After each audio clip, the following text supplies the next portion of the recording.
తెలుగు పాఠకలోకాన్ని, తెలుగు సమాజాన్ని కొన్ని దశాబ్దాల పాటు కుదిపేసిన రచయిత, నాటకకర్త, నవలా రచయిత, కవి గుడిపాటి వెంకటచలం. పాఠకలోకానికి చలం. చలంలాగా వాక్యం రాయాలని ధ్యేయంగా పెట్టుకుని సాధన చేసిన రచయితలు అనేక మంది. చలం భావాలతో ఏకీభవించిన వారు కూడా ఆయన ప్రభావం నుంచి తప్పించుకోలేకపోయారు. మన సమాజంలో స్త్రీలకు జరుగుతున్న అన్యాయం, స్త్రీని బంధించిన సంకెళ్ళు, స్త్రీ స్వాతంత్ర్యం, స్త్రీ మీద శారీరక మానసిక హింస, ఇవి చలం ఇతివృత్తాలు. ఆయన భావాలు, వ్యక్తిగత ప్రవర్తనల వల్ల ఆయనను విపరీత వ్యక్తిగా సమాజం ముద్రవేసి వెలివేసింది.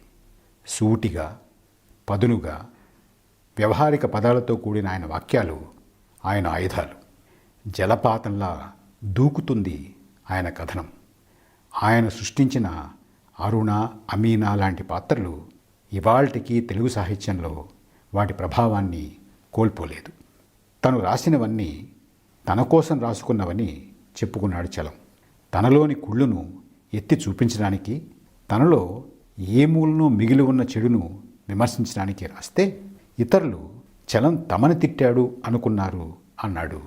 తను రాయడం ఆపేసి ఆధ్యాత్మిక మార్గం పట్టిన తర్వాత చలం ఏదో ఓ కాగితం, ఏదో ఓ పాతకాలం చేత పట్టుకొని కూర్చో. ఏదన్నా కథ వచ్చిందా రాయి, రాలేదా కాగితం చించేసి రాజకీయ నాయకుడు అయ్యే ప్రయత్నం చేసుకో అన్నాడు ఆయన. కథ పత్రికలు అచ్చు వేయకపోతే వాటిని ఒక కవర్లో పెట్టి ముందు తరాల వారి కోసం దాచేయి అన్నది ఆయన కథా రచయితలకు ఇచ్చిన సందేశం. ఇవాళ చలం కథనా శిల్పాన్ని ఆస్వాదిద్దాం.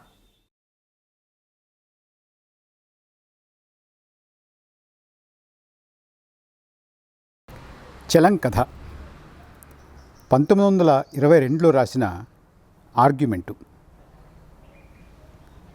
ఏమయ్య జడ్జి గారు, నాకు శిక్ష వేసే ముందు నేను చెప్పే సంగతులు యోచించుకోండి. నాకు మళ్ళీనే మీకు నవరుచులున్నాయి. నా మాదిరిదే మీ శరీరము, రక్తము, మాంసమే, ఇనుము కాదు. నాలోనూ అందరిలోనూ ఉన్న ఆత్మే మీలోనూ ప్రకాశిస్తోంది. ఎంత రాయి చేసుకున్నా హృదయం మీలోనూ కొట్టుకుంటోంది. దోషాన్ని తూచి శిక్షలు తయారు చేసి నా మొహాన పారేసే మిషన్ కాదు కదా. మీరు వినండి నేను చెప్పేదంతా. విని న్యాయమని తోస్తే విడిచిపెట్టండి. వదిలిపెట్టడానికి స్వతంత్రం లేదా? ఈ ఉద్యోగం మానుకోండి ధైర్యం ఉంటే. ధైర్యం లేక నిర్దోషిని శిక్షిస్తారా? కానివ్వండి. నేను నిర్దోషిని. దోషినని నాతో వాదించి రుజువు చెయ్యి. ఆ ప్లీడర్ని ఊరుకోమను. వాళ్ళకి నిజంతో పని లేదు, ఫీజుతో తప్ప. నా నేరం నేనే ఒప్పుకుంటున్నాను. సాక్షులతో పని లేదు. నీకు మెదడు ఉంది, నాకు ఉంది. ఇద్దరం కలిసి యోచిద్దాం. అవును, బిడ్డ పుట్టకుండా నేను గర్భం తీసేసుకున్నాను. అది ఎట్లా నేరమో చెప్పు. పుస్తకాల్లో తప్పని రాసి ఉంది. అలా తప్పనకు. పుస్తకాలు పురాతనాలు. ఆ రాసిన వాళ్ళు దుర్మార్గులు, బుద్ధిహీనులు. వాళ్ళ మాట ప్రకారమే నడుచుకుంటే మనకి వేరే మెదళ్ళెందుకు, తెలివెందుకు? పుస్తకంలో అక్షరాలకి లొంగిపోతావా? నేను తిరగబడ్డాను, లోపడ్డావా నువ్వు? నాకంటే పిరికివాడివి, స్వతంత్ర యోచన లేనివాడివి, దోషివి. నీకేం అర్హత ఉంటుంది నన్ను శిక్షించడానికి? విను మరి. నేను మొదట చేసింది తప్పంటావా? ఆ పని చేస్తే శిక్ష లేదు మీ పుస్తకాల ప్రకారమే. ఆ పనే తప్పంటావా? అది నువ్వు చేస్తున్న పనే. భర్త లేనిది చేయడం తప్పంటావా? భర్త ఉండి కడుపు వచ్చినా కడుపు తీసుకోవడం నేరమేగా. అదిగాక కడుపు రాకుండా ఏం చేసినా తప్పు లేదు. వస్తే మొదటి నుంచి అంతా తప్ప. కడుపు రావడం నా తప్పు కాదు కదా. పెళ్ళానికి పిల్లలు పుట్టకపోతే అది ఆమె తప్పుగా చూసే మీరు నాకు కడుపు రావడం తప్పంటారా? గర్భం కలిగిన తర్వాత ఎందుకు తీసేసుకున్నామంటారు? నాకు అనేక కారణాలున్నాయి. నన్ను పోషించేవాడు వదిలేస్తాడు, ఎట్లా బతకను? నాకు ఇంకేం కష్టం పని చేసుకుని బతకడం చేత కాదు. కూలి చేసుకోరాదా, వంట చేసుకోరాదా అని సులభంగా అంటారు. అందమైన కూలిదాన్ని కానీ వంటదాన్ని కానీ బతకనిస్తారా మగాళ్ళు? ఇక్కడ ఉన్నవాళ్ళందరూ అట్లాంటి మహానుభావులే. కోట్లు తలగొడ్డలు పెట్టుకుని వెకిలి నవ్వు కార్చుకుంటూ మీసాలు మెలుస్తూ నా వంక అతి తీవ్రంగా చూస్తూ కూర్చుంటే సరే, మీ సంగతి ఎవరికి తెలియదు. మగాళ్ళు బలవంతం చేస్తే నీ నీతి ఏమైందంటావు? తమకి లోబడకపోతే తమ పెళ్ళాలతో సాడీలు చెప్పించి పనిలోంచి తీసేయించేస్తారు. ముందు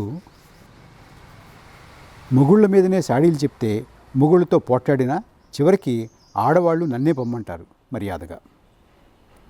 నేను బతకాలి, ఎందుకు లోబడ్డానని అందరూ తిట్టేవాళ్లే.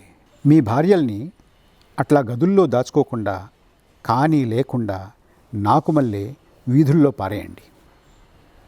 వితంతువులు కాగానే ఏ బంధువుల ఇళ్లల్లోనో చాకరీలకు చేరతారే, అభిమానం ఉన్నదాన్ని గనక ఆ నీచత్వం కన్నా ఈ స్వతంత్రమే నయమనుకున్నాను.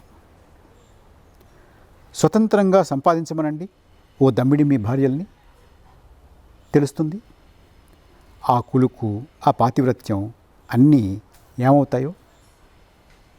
2 రోజులు ఇంట్లోంచి వెళ్ళి బయట బతికి రమ్మందరూ, తెలుస్తుంది సంగతి. ఆ సంగతి పోనీయండి. గర్భం రాగానే ఆయన నన్ను వదిలేశాడు. ఆకలి ఎక్కువైంది, ఒంట్లో బాగాలేదు, మందులు కావాలి. ఏం చేయను? మీ గుమ్మాల్లోకి వస్తే తరుముతారు, అవునా?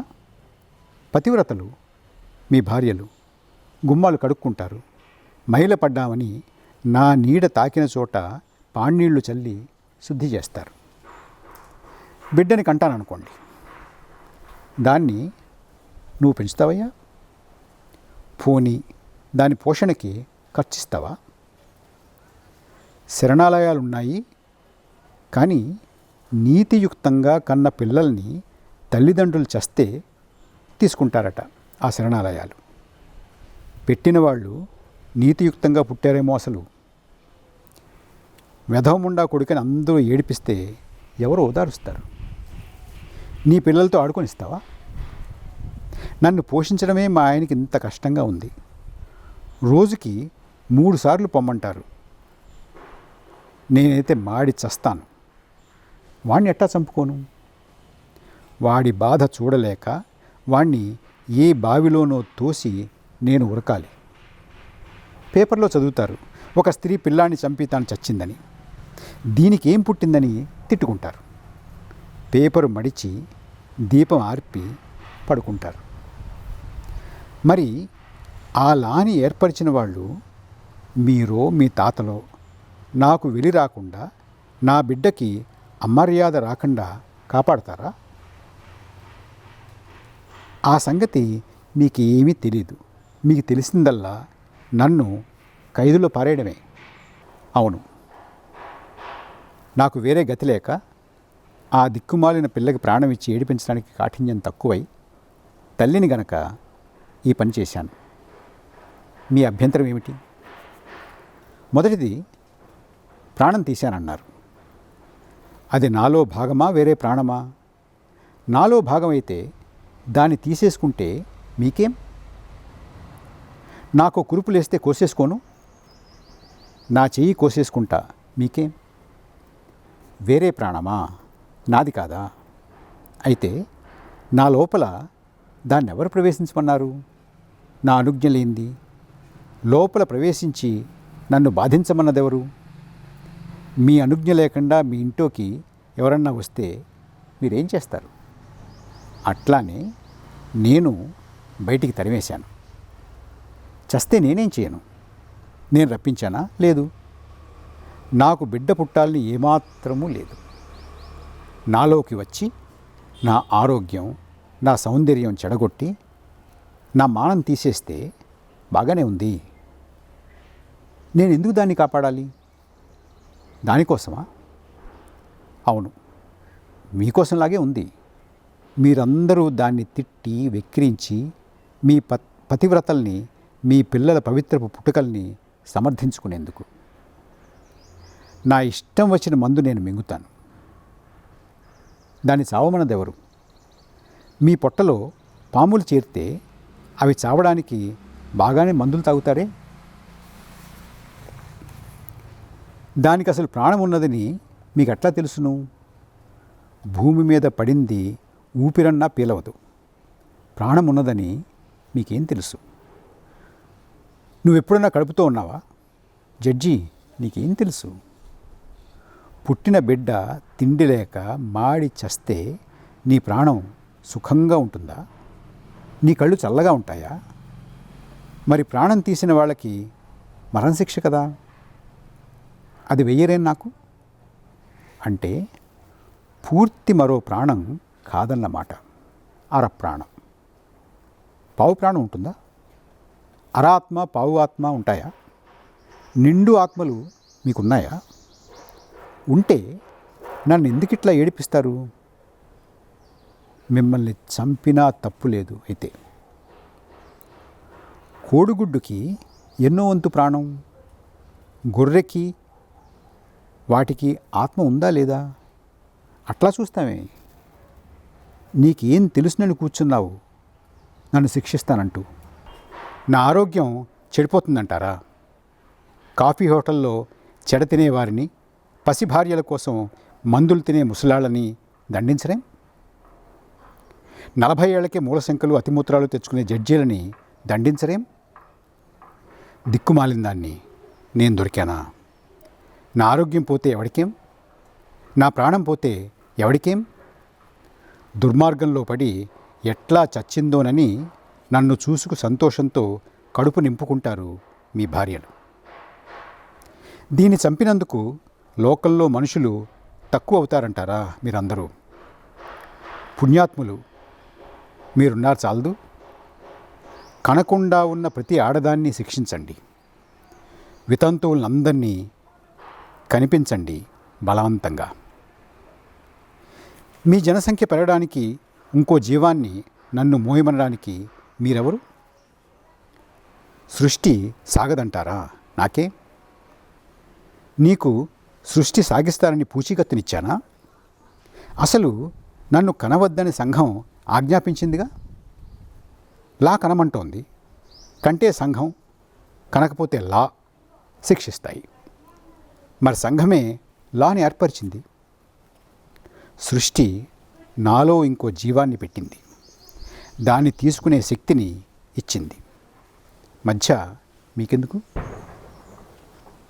ఏమంటావు? నన్ను వదులుతావా? నీ ఉద్యోగం పోతుందని భయమా? నీ ఉద్యోగం కోసం నన్ను, నిర్దోషిని, శిక్షిస్తావా? ఇదే నా నీతి? ఇదే నా పుణ్యం? చెప్పు జవాబు.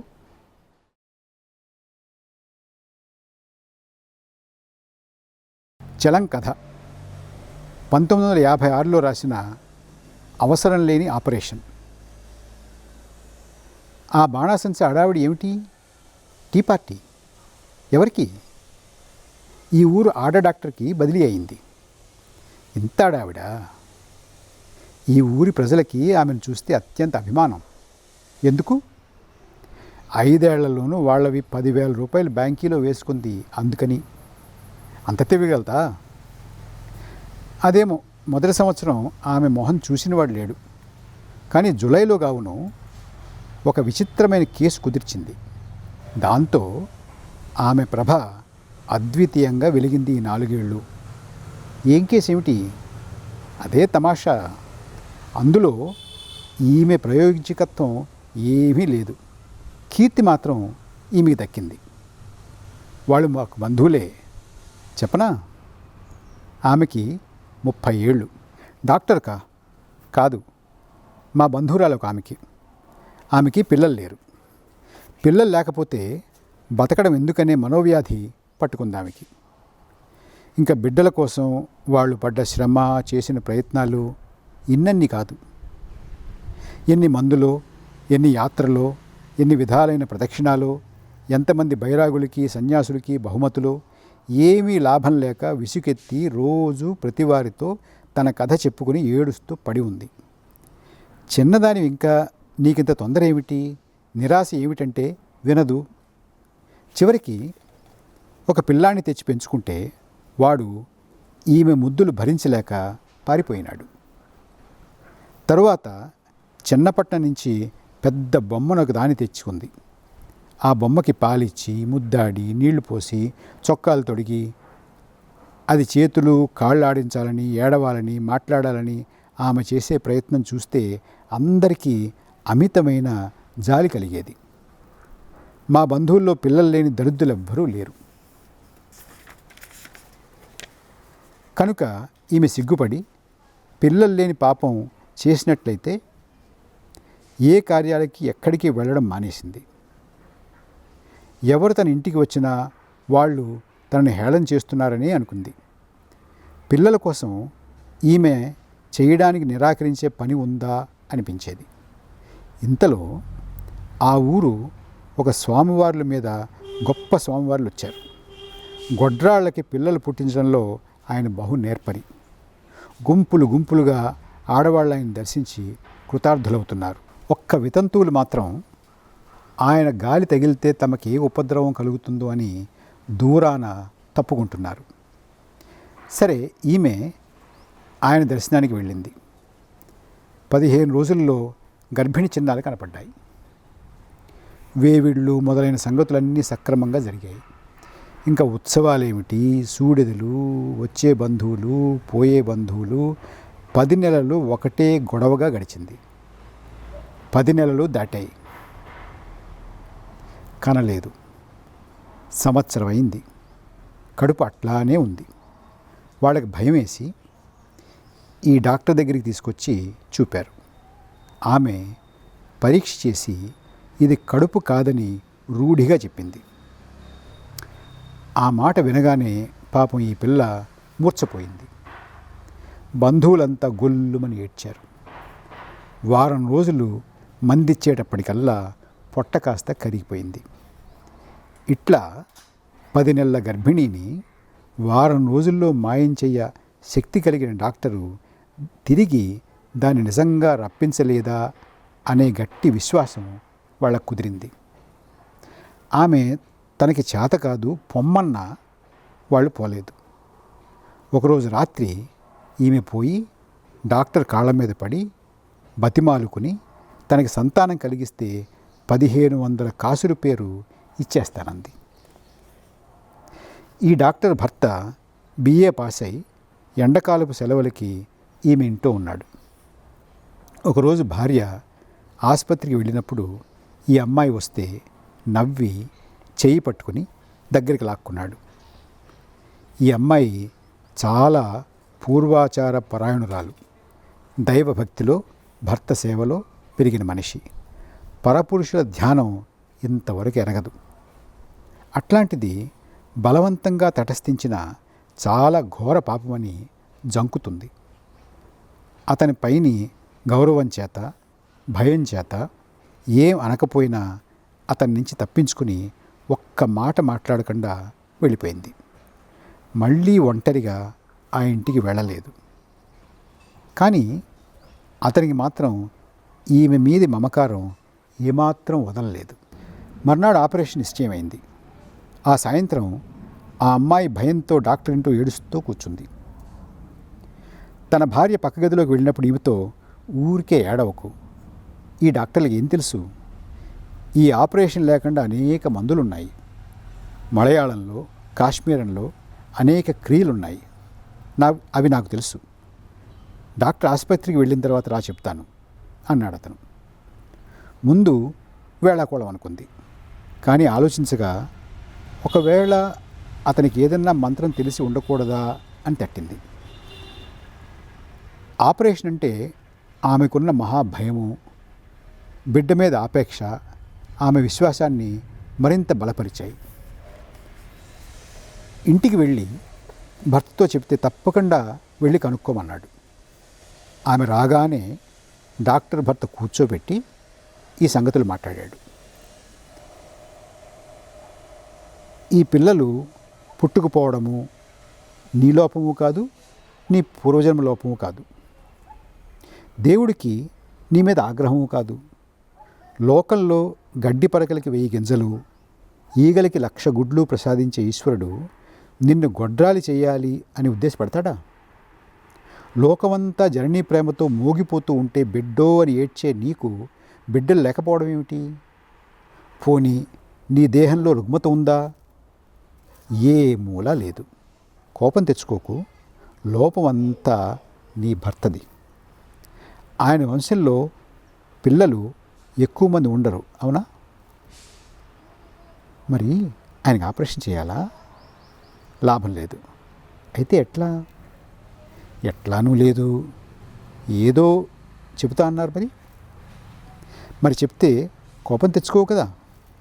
చెప్పండి. నీకు ఆవు ఉందనుకో, దానికి దూడ కావాలి. ఒక ఎద్దు దగ్గర ఎద కాకపోతే ఏం చేస్తారు? సిగ్గుతో మాట్లాడలేదు. చెప్పు మరి. ఇంకో ఎద్దు దగ్గరికి తోల్తారు, అంతే. మాట్లాడకుండా కూర్చుంది స్తంభించిపోయి. నేను చెప్పే మాట విను. నీకు పిల్లలంటే వెర్రి. పిల్లలు లేకుండా బతకలేవు. గంపెడు పిల్లల్ని కడుపారా కనేందుకు నిన్ను, నీ శరీరాన్ని, నీ మాతృ హృదయాన్ని సృష్టి ఏర్పరిచింది. అందుకే ఈ బాధ. నీకు పిల్లలు, వారి మీద ప్రేమ, స్త్రీకి జన్మ హక్కు సహజం. అవే స్త్రీ జీవితానికి మకుటాలు. అవి లేక జీవితం శుష్కం, అర్థవిహీనం. అందుకని ఎంత అణుచుకుందామని ప్రయత్నించినా అణగని బాధ నీకు. ఇక ముందు ఇంకా బాధపడతావు. ఈ యాత్రలు, మంత్రాలు, ఆపరేషన్లు ఏం లాభం? ఆయన్ని మార్చవు కదా. ఆయనకేమీ జబ్బు లేదే. లేదు, కానీ ఇదే జబ్బు. ఏది? నీకు ఆయనకి జత కుదరలేదు. అయితే జత కుదుర్చుకోవాలి. అంటే వేరే పెళ్లి చేసుకోవాలి. ఆయన చేసుకుని ఏం లాభం? ఆయన కాదు, నువ్వు. నేనా? పెళ్ళంటే పల్లకిలో ఊరేగడం కాదు, ఇంకో భర్తని బిడ్డల కోసం మాత్రం. మధ్యనే పొండి అని లేచింది. ఆ కోపమే వద్దన్నాను. బిడ్డలు ఎత్తుకోకుండా, ఆడించకుండా, వాళ్ళ ముద్దులు చూడకుండా ఉండగలవా? వెళ్ళకు. ఒక్క మాట విను. మా అబ్బాయిని చూసావుగా, అట్లాంటి వాడే పుడితే మేము సంతానాలకి ప్రసిద్ధి. మా గాలి సోకితే చాలు మేము 12 మా తల్లికి. మాలో ఒక్కొక్కరికి 4 పిల్లల కన్నా తక్కువ లేరు. వెళ్ళిపోయి రాత్రంతా ఆలోచించుకుంది. మర్నాడు సాయంత్రం డాక్టర్ భర్త టెన్నిస్కి వెడుతూ ఉండగా ఆమె గుమ్మంలో సిగ్గుతో ఎదురైంది. ఆ సాయంత్రానికి ఆమెతో ఇంట్లోనే ఉండిపోయినాడు. ఆమె ఆపరేషన్ మానేసి తన ఊరు వెళ్ళింది 3 రోజుల తర్వాత. ఏడాది అయిన తర్వాత చక్కని పాపాయిని ఎత్తుకుని వచ్చింది డాక్టర్ దగ్గరికి. ఆ అమ్మాయి భర్త చాలా సంతోషంతో, గర్వంగా, ఆపరేషన్లు అన్నారు, ఒక 100 వదిలేవి, ఏమీ లేకుండానే ఎట్లాంటి పిల్లవాడు కలిగాడో, ఈశ్వరుడి దయ ఉంటే ఏమన్నా జరుగుతుంది అన్నాడు. డాక్టరు భర్తని పిలిచింది. చిన్నప్పుడు మన పెద్దబ్బాయి అచ్చు ఇట్లా ఉండేవాడు కదూ అంది. డాక్టర్కి ఆ అమ్మాయి భర్త ఒక చీర ఇచ్చాడు. డాక్టర్ భర్తకి బంగారపు వాచి, గొలుసు ఇచ్చింది ఆ అమ్మాయి. అప్పటి నుంచి ఈమె కీర్తి దివ్యంగా వెలిగింది. ఇలా చదవడం కవుల, రచయితల, ప్రచురణకర్తల హక్కులకు భంగం కలిగించడం మా ఉద్దేశం కాదు. ఇలా చదవడం వల్ల ఈ కవితలు, గేయాలు, పద్యాలు, గద్యరచనలు మళ్ళీ మళ్ళీ జనసామాన్యంలోకి వెళ్ళి అవి వారి చెవిన పదే పదే పడి వాటి పట్ల ప్రజలకు అభిరుచి, ఆసక్తి మరింత పెరుగుతుందని మా ఉద్దేశం. వారు ఆ గ్రంథాలను కొంటారని, చదువుతారని, వాటికి మరింత ప్రాచుర్యం కలుగుతుందని మా ఆశ. పఠనానికి మీ వంతు ప్రోత్సాహాన్ని ఇవ్వండి. పఠన కుతూహలాన్ని ప్రోత్సహించండి. పఠన కుతూహలం కార్యక్రమం వారానికి ఒకసారి ఉంటుంది. ప్రతి ఆదివారం భారత కాలమానం ప్రకారం రాత్రి 9:30 గంటలకు న్యూస్ స్టింగ్ రేడియోలో కొత్త ఎపిసోడ్ ప్రసారం అవుతుంది. మళ్ళీ సోమవారం ఉదయం 8:30 ఆ ఎపిసోడ్ ప్రసారం అవుతుంది. ఒకరోజు వీలు కాకపోతే మరో రోజు మీరు వినడానికి వీలుగా అలా షెడ్యూల్ చేశాం. విదేశాల్లో ఉన్నవారికి కూడా ఈ పునః ప్రసార సమయం కొంత సౌకర్యంగా ఉంటుందని అనుకుంటున్నాం. ఈస్టర్న్ స్టాండర్డ్ టైం ప్రకారం ఆదివారం ఉదయం 11 గంటలకు, తిరిగి అదే రోజు రాత్రి 10:30 ఈ కార్యక్రమం ప్రసారం అవుతుంది. న్యూస్ స్టింగ్ యూట్యూబ్ ఛానల్లో కూడా ఆదివారం రాత్రి అదే సమయానికి కార్యక్రమం విడుదలవుతుంది. నేను ఎంచుకుని చదువుతున్నవి కాకుండా పలానావి కూడా చదివితే బాగుంటుంది అని మీకు అనిపిస్తే నాకు తెలియజేయండి. అవి కూడా చదవడానికి ప్రయత్నిస్తాను. newsting.in@gmail.com newsting.in@gmail.comకు ఆ రచయితల, కవుల పేర్లు, వారి రచనలు స్పష్టంగా రాసి మెయిల్ చేయండి.